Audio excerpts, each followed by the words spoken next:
자, 여러분, 조금 전에 영상이 5분이 막 넘어가는 것 같아서 선생님이 갑자기 부랴부랴 끊었어요. 8단원의 1단원에서 잠깐만, 선생님 책상에 뭐가 지금 너무 많아가지고 8단원의 1에서 가장 여러분들이 기억해 둬야 될 것은 문화의 의미였죠. 의미가 좁은 의미, 넓은 의미, 요거 구별해서 아는 거. 그 다음에 문화인 것과 아닌 것.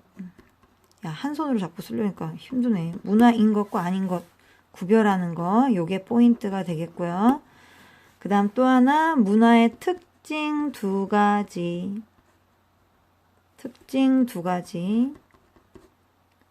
선생님 지금 휴대폰 이 촬영할 때 쓰는 홀더를 선생님 아들이 가져가 버려가지고 지금 손으로 잡고 쓰다 보니까 지금 글씨 쓰는 게 힘드네요. 자, 이렇게 내려가 볼까요? 새끼손가락으로 잡고. 또 종이가 안 보이는데. 자, 특징 두 가지, 그 다음에 속성 다섯 가지. 자, 특징 두 가지, 보편성, 특수성. 속성 다섯 가지, 공유성, 학습성, 변동성, 또 뭐였냐? 축적성, 전체성, 이렇게 다섯 가지. 요게 가장 포인트입니다. 자, 그러면 이제 8단원의 2단원, 문화를 바라보는 태도. 이거 우리 뭐 토론할 수 있는 자료로 너무 좋은 단원이에요. 선생님이 어렸을 때는 우리 한국 대중가요보다 팝송을 많이 들었어요. 한참 사춘기 때. 선생님 세대는 사춘기가 한 중3, 고1 요때 왔는데 그것도 빠르게 오는 애들이 그랬고 선생님 개인적으로는 한 고1 때, 고2 때였던 것 같아요.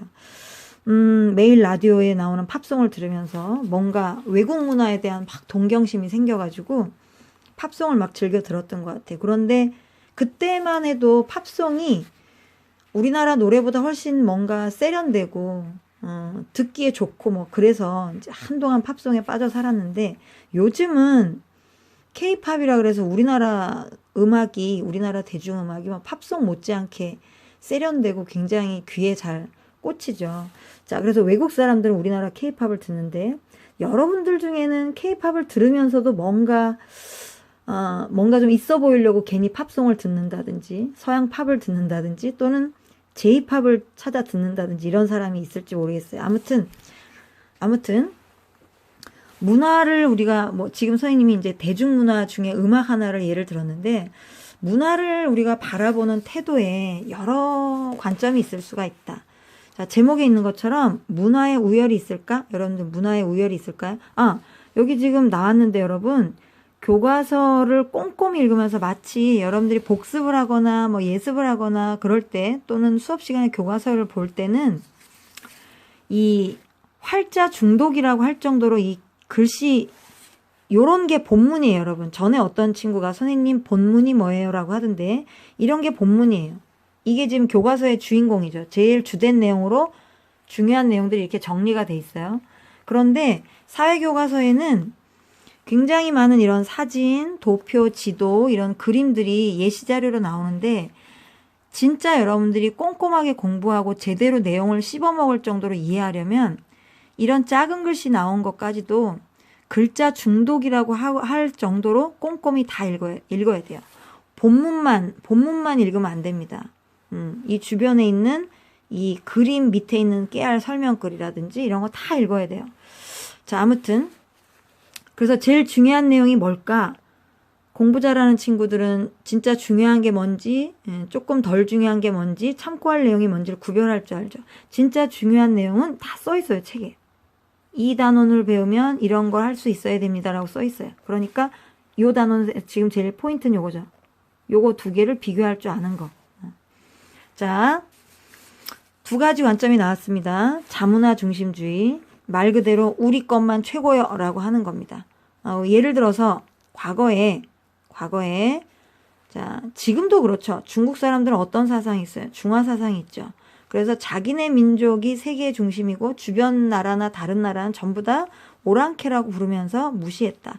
자, 이런 것들이 자기 문화만 중심으로 생각한다 그래서 자문화 중심주의입니다. 이것이 적당히 있으면 우리 문화에 대한, 자기 문화에 대한 자부심을 느끼게 되고, 같은 문화를 공유하고 있다는 것만으로 서로 똘똘 뭉칠 수 있는데, 이것이 지나쳐서 자기네 문화만 우수하고 다른 문화를 다 무시하게 되면 주변 민족과 당연히 갈등이 일어날 수밖에 없고, 그것 자체가 세련된 행동이 아니에요. 어떤 것이나 어떤 나라의 어떤 민족의 문화나 나름대로의 다 가치가 있기 때문에, 자, 이 자문화 중심주의가 극단적으로 간 게 문화 제국주의예요. 예를 들면 식민지 시절에 일제강점기 때 일본이 우리나라 말과 글을 못 쓰게 하고 일본어를 강요했다든지, 자, 이런 것들이 전형적인 문화 제국주의라고 볼 수 있습니다. 그러니까 자문화 중심주의는 건강한 문화 이해 태도가 아니라고 볼 수 있죠. 자문화 중심주의는 자칫 자부심을 느끼는 정도에서 끝나지 않고 더 심해지면 주변 나라의 문화를 무시하는 이제 갈등을 일으킬 수 있고, 더 심해지면 문화 제국주의로 흐를 수 있다. 자, 그 다음에 또 하나 또 안 좋은 건, 이번에는 반대로 우리 것은 무조건 못났고 남의 거는 다 멋있어 보이는 거, 이거 문화 사대주의입니다. 예를 들어 미국 건 다 세련돼 보이고 있어 보이고 우리 건 별로다, 이렇게 생각하는 거 문화 사대주의예요. 자, 이런 것들이 심해지게 되면 우리 민족 고유 문화에 대한 자부심도 없어질 뿐만 아니라 우리의 정체성을 상실할 수 있죠. 요즘 선생님도 이제 뭘 설명하다 보면 외국 단어, 뭐 영어 단어 이렇게 섞어서 쓸 때가 솔직히 말하면 있긴 한데, 지금 우리나라 노래도 그렇고 노랫말에 보면 영어 굉장히 많이 들어가 있죠. 사실은 그것도 어떤 측면에서 보면 좀 염려가 되는 부분이기도 해요. 도리어 외국인들은, 우리 케이팝 덕후들은, 케이팝의 외국 사람 덕후들은 한글로 된 노래라서 더 듣기 좋아하고, 그거를 영어로 번역한 노래는 별로라고 생각을 해요. 그러니까 예를 들어 우리나라의 방탄소년단이 지금 어마어마한 인기를 누리고 있는데, 방탄소년단이 영어로 노래를 불러줬으면 하고 생각하는 사람도 물론 있지만, 대부분의 팬들은 우리나라 말로 된 우리 가사, 우리나라 정서가 들어가 있는 방탄소년단 멤버들이 한국인으로서 한국인의 정서를 담은 한글로 가사를 쓴 노래를 듣고 싶어 하는 거죠. 그러니까 그런 게 이제 문화의 주체성인데, 그런 생각을 갖고 있는 팬들은 굉장히 좀 뭐랄까, 선생님이 생각하기에 멋있는 팬 같아요. 자기네 문화로 이렇게 비슷해지기를 바라지 않고, 강요하지 않고 존중하는 태도가 있는 거죠. 자, 그래서 어쨌든 너무 우리 것만 소중한 것이요, 지나치게 그러거나, 아유, 우리나라 게 뭐 그렇지, 미국 게 최고야, 뭐 이렇게 생각하는 문화 사대주의, 이런 것들은 특정 문화를 하나를 우월하게 본다라는 공통점이 있어요. 그런데 자문화 중심주의는 우리 것만, 문화 사대주의는 외국 것만. 자, 따라서 이 두 가지 태도는 별로 좋은 점이 아니라는 거. 그렇다면 어떤 태도가 바람직한 태도일까요? 아까 쌤이 말하는 중에 나왔었는데 바로 이 문화의 상대성이에요. 그러니까 나라마다 각기 환경에 적응해 살면서 다 각자의 방식으로 적응을 해온 그 생활 방식이 문화이기 때문에 나름대로 독특한 의미와 가치를 가지며 우열을 가릴 수 없는 거죠, 문화는. 어떤 문화, A 문화는 뛰어나고 B 문화는 별로야, 이렇게 말할 수 없는 거예요. 예를 들어서 인도 사람들이 손으로 밥 먹는다. 에이, 그게 뭐야, 할 수 있는 게 아니라는 거죠. 그 나라는 오랜 동안 그렇게 해왔고, 그렇게 될 만한 환경에 적응해오는 과정에서의 이유가 있는 거기 때문에 나름대로의 의미와 가치가 있으므로, 인도 문화는 그렇구나라고 우리가 존중을 해줘야 된다는 거죠. 그 나라의 입장과 관점에서 바라보아야 한다. 이걸 문화의 상대성이라고 그래요. 왕별 100만 개짜리, 왕별 100만 개. 문화의 상대성. 또 예를 들어서 일본에서는 음식을 먹을 때 밥그릇을 들고 먹죠. 그래서 우리나라 사람들이 이런 문화 상대주의적인 관점이 아니라 우리 문화 중심으로 바라봤을 때 뭐라고 비난을 하냐면, 그지냐, 밥그릇 들고 먹게, 이제 이렇게 이야기를 하곤 했어요, 옛날에. 그리고 우리나라는 밥그릇을 밥상에서 들고 먹는 걸 예의 없다라고 생각을 하죠. 우리나라 문화에서는. 그래서 상 위에다 밥을 놓고 고개를 숙여서 밥과 국을 떠먹습니다. 이런 모습을 일본 사람들이 보고 그럼 니들은 개냐? 쭈그리고 앉아서 고개 숙이고 먹게? 이렇게 고개를 쳐박고 먹게 개냐? 이렇게 비난을 했다는 거죠. 자, 이런 모든 것들은 전부 다 문화의 상대성을 고려하지 않은 일방적인 잘못된 태도다. 이런 것을 문화의 상대성에 입각해서 그 사회 문화를 그 나라 입장에서 이해하려는 태도를 문화 상대주의라고 하고, 이런 태도를 갖고 있는 게 가장 오늘날 지구촌의 다양한 문화가 공존하는 이 지구촌 시대에 가장 바람직한 태도다라고 볼 수 있습니다.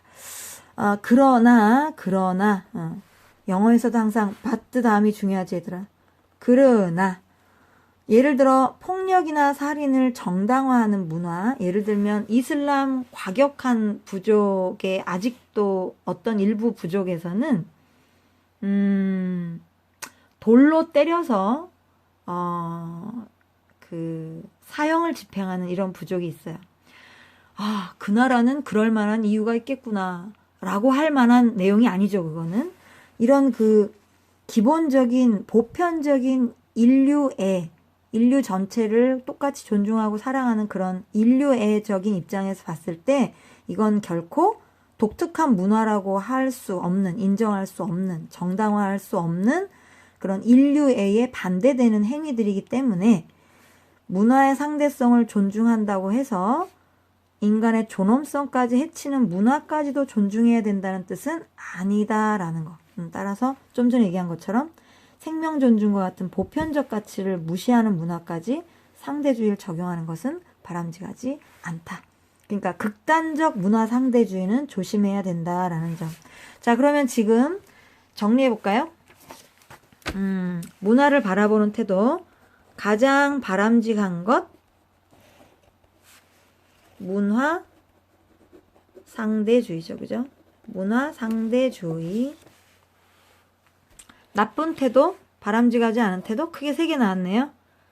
자문화 중심주의, 문화 사대주의, 그 다음에 극단적 상대주의.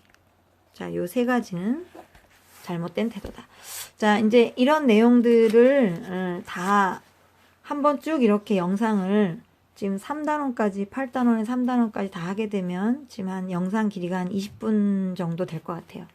길지 않죠, 여러분? 요걸 다 여러분들이 보고 오시면 수업 시간에 쌤하고 활동을 좀 더 알차게 할 수 있습니다. 자, 영상을 도저히 볼 수 없는 환경이라면 그냥 책을 한번 아침 시간에 미리 한번 훑어보면 돼요. 결국 지금 선생님이 다 책 한번 훑어보는 거죠, 그죠? 다른 거 없죠. 자, 이번엔 대중매체와 대중문화. 자, 대중문화는 뭐 TV, 인터넷 같은 이런 대중매체를 통해서 다수의 사람이 즐기고 누리는 문화를 대중문화라고 합니다. 누구나 뭐 옛날 신분이 높았던 뭐 귀족들만 아니면 뭐 양반들만 누리는 문화가 아니라 모두가 불특정한 다수의 사람들이 누구나 공평하게 즐기는 문화를 우리가 대중문화라고 해요. 근데 이런 대중문화는 어떻게 형성되느냐? 대중매체와 굉장히 밀접한 관련이 있다. 예를 들어서 어떤 개그맨이 유행어 한번 만들면 대중매체를 통해서 전파가 되고 그것이 금방 사람들한테 퍼지게 되죠. 예를 들면 요즘 제일 유행하는 언어 뭔가 있나요, 여러분? 가즈아 뭐 이런 거. 그죠? 자, 그럼 대중매체는 어떤 게 있느냐? 뭐 다 알다시피 종이로 된 거. 신문, 잡지 같은 인쇄매체. 여러분들 거의 안 보죠. 자, 그 다음 라디오와 같은 음성매체. 선생님은 사실 이 라디오 세대인데 한참 사춘기 때 FM 라디오를 들으며 감성에 빠지곤 했는데 말이죠. 여러분들은 요즘에 이것도 잘 안 보죠. 영상 매체 이것도 잘 안 보죠. 여러분은 무슨 세대? 뉴 미디어 세대. 인터넷과 스마트폰과 같은 뉴 미디어 세대. 자, 대중매체 지금 하나, 둘, 셋, 넷 나왔는데요. 순서가 이렇게 되죠. 발달한 순서. 처음엔 인쇄매체, 그 다음 음성매체, 그 다음 영상매체, 요즘은 뉴미디어. 그러면 이 3개하고 이거는 완전히 다른 점이 있어요. 이거는 일방적으로 얘네가 전달해주면 우린 그냥 전달받는 상황이죠. 그런데 뉴미디어는 어때요? 쌍방향 소통이라는 거. 쌍방향 소통. 여러분 인터넷에 댓글 올리잖아요. 그죠? 스마트폰으로 SNS 하시잖아요. 그러니까 일방적으로 정보가 흐르는 게 아니라 쌍방향으로 마구마구 오고 간다라는 점. 이러한 편리한 점 때문에 부작용도 생기는 게 또 사실이에요. 자, 아무튼 틈새 인성교육 합니다. 생활지도. 사이버상에서의 예절을 지켜주세요, 여러분. 자, 그 다음 대중문화의 특징, 아까 얘기한 대로 모든 그 특권층만 누렸던 것이 아니라 이제는 옛날에 막 뭐 공연이나 예술은 특정한 계층만 누렸던 그런 문화였는데 이제는 뭐 대중화돼서 누구나 그 혜택을 누릴 수 있고요. 하지만 이제 대중문화에도 문제점이 있다. 첫 번째, 상업성. 가장 큰 문제점이죠. 상업성. 예를 들어 11월 11일이 농업인의 날인데 어떤 제과 회사에서 빼빼로데이라고 만들면서 그날 무조건 빼빼로를 사 먹어야 되는 이런 문화가 생기게 된 거. 이런 것들도 다 상업성의 부작용이에요. 그러니까 여러분들이 아무 생각 없이 그냥 빼빼로 막 이렇게 수입한 밀로 만든 그런 과자 사가지고 막 사 먹는 거 좀 뭔가 의식이 없는 태도예요. 누구나 다 그렇게 행동할 때 뭐 꼭 빼빼로 사 먹어야 되냐. 빼빼로 데이는 제과회사의 상업 전략에 우리가 빠져드는 거다. 뭐 이런 생각을 하면서 좀 남과 다르게 행동하면 더 멋져 보일 수 있습니다. 자, 그 다음에 대중매체를 통해서 대중문화가 퍼지기 때문에 확산 속도가 굉장히 빠르고 공유하는 범위도 넓다. 이제는 옛날에는 정보라는 게 사람의 입에서 입으로 전해졌지만 이제는 대중매체를 통해서 특히 뉴미디어를 통해서 너무 빠르게 확산되기 때문에 지구촌 반대편에 있는 사람하고도 같은 시간대에 같은 정보를 얻을 수가 있죠. 자, 그러다 보니까 때로는 획일적인 문화도 나타납니다. 모두가 다 유행을 다 따르는 거예요. 유행을 똑같이. 자, 그래서 개성을 상실하거나 다양성이 저하되는 문제점이 나타나기도 한다. 어떻게 보면 이게 가장 큰 문제점이라고 볼 수가 있고요. 대부분 좀 서양화 되어가는 경향이 있죠, 사실. 서양 문화로 거의 획일화되는 경향이 있어요. 자, 이런 자세한 내용들은 수업 시간에 우리 활동을 통해서 살펴보고, 자, 그렇다면 대중문화 어떻게 바라봐야 될까? 무조건 받아들이기보다는 부정적 측면을 인식하고 비판적 자세를 가져야 된다. 아까 빼빼로를 무조건 사 먹지 말아야 되겠다 생각하는 거, 이런 게 바로 비판적 자세입니다. 그 다음에 무조건 수동적으로, 우리 TV를 바보상자라고 하는데 수동적인 소비자로 머무를 게 아니라 바람직하지 않은 내용을 접했을 땐 적극적으로 문제점을 지적하여 개선을 이끌어낼 수도 있어야 되고, 그러니까 우리 흔히 하는 말로 호갱이 되면 안 돼요. 호구가 되면 안 되고 스스로 주체가 돼서 적극 참여하거나 문제 제기를 할 수 있어야 되겠다. 그래서 요즘은 청소년들도 이렇게 방송 제작을 직접 하고요. 우리도 이제 선생님이 이렇게 디딤 영상을 교과서 기본 내용을 이렇게 찍어서 올리는 이유는 요거 미리 보면 수업 시간에 이런 재미난 활동을 다 할 수 있기 때문이에요. 그러니까 여러분들이 집에서 책은 한번 쭉 읽어왔으면 좋겠어요. 자, 요거 좋은 미디어 만들기 라는 제목으로 교과서에 여기 나와 있는데 선생님이 요거 수행평가로도 반영할 활동을 하려고 해요. 미디어 모니터링을 해서 모든 별로 보고서 작성하는 활동을 나중에 수업 시간에 해볼 겁니다. 미리미리 책에 나온 깨알글씨 이런 것들 꼼꼼히 다 읽어보시고 뭐 인터넷 서칭을 하면서 어떤 프로그램을 가지고 모니터링 했으면 하면 좋을지 모든 친구들하고 좀 살펴보도록 하세요. 자, 그러면 이제 8단원의 3단원에서 제일 중요한 개념은 대중매체라는 거. 그 다음에 대중문화의 개념. 그 다음 대중문화의 장점, 단점. 자, 요 정도 정리하면 끝이에요. 내용 뭐 간단하죠, 그죠? 자, 대중매체에서 제일 중요한 거, 인쇄매체, 음성매체, 영상매체, 뉴미디어, 이런 순서로 갔다는 거.